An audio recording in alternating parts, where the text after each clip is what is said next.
Hello, my name is Burke Bear, and I'm 11 years old. I came here today to talk about what's wrong with our food system. First of all, I would like to say that I'm really amazed at how easily kids are led to believe all the marketing and advertising on TV, at public schools, and pretty much everywhere else you look. It seems to me like corporations are always trying to get kids, like me, to get their parents to buy stuff that really isn't good for us or the planet. Little kids especially are attracted by colorful packaging and plastic toys. I must admit, I used to be one of them. I also used to think that all of our food came from these happy little farms where pigs rolled in mud and cows grazed on grass all day. What I discovered was this is not true. I began to look into this stuff on the internet, in books, and in documentary films, in my travels with my family. I discovered the dark side of the industrialized food system. First, there's genetically engineered seeds and organisms. That is when a seed is manipulated in a laboratory to do something not intended by nature, like taking the DNA of a fish and putting it into the DNA of a tomato. Yuck. Don't get me wrong. I like fish and tomatoes, but this is just creepy. The seeds are then planted, then grown. The food they produce have been proven to cause cancer and other problems in lab animals. And people have been eating food produced this way since the 1990s, and most folks don't even know they exist. Did you know rats that genetically engineered corn had developed signs of liver and kidney toxicity? These include kidney inflammation and lesions and decreased kidney weight. Yet almost all the corn we eat has been altered genetically in some way. And let me tell you, corn isn't everything. And don't even get me started on the confined animal feeding operations called CAFOs. Conventional farmers use chemical fertilizers made from fossil fuels that they mix with the dirt to make plants grow.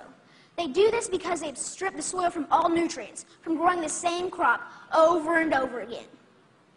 Next, more harmful chemicals are sprayed on fruits and vegetables, like pesticides and herbicides, to kill weeds and bugs. When it rains, these chemicals seep into the ground or run off into our waterways, poisoning our water too.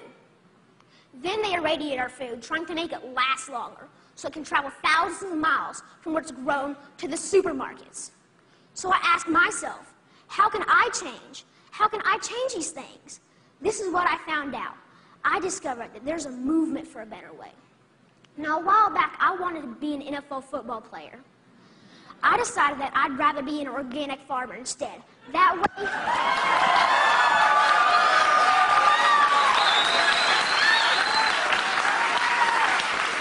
Thank you. And that way, I can have a greater impact on the world. I learned from this guy named Joel Salatin. They call him a lunatic farmer because he grows against the system.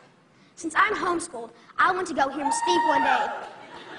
This man, this lunatic farmer, doesn't use any pesticides, herbicides, or genetically modified seeds. And so for that, he is called crazy by the system.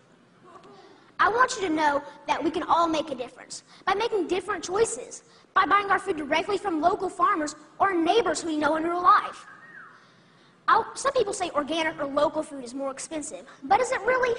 With all these things I've been learning about the food system, it seems to me that we can either pay the farmer or we can pay the hospital.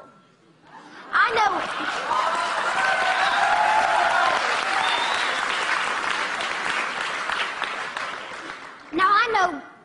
know definitely which one I would choose. I want you to know that there are farmers out there, like Bill Keener and Sequatchie Coast Farms in Tennessee, whose cows do eat grass and whose pigs do roll in the mud just like I thought.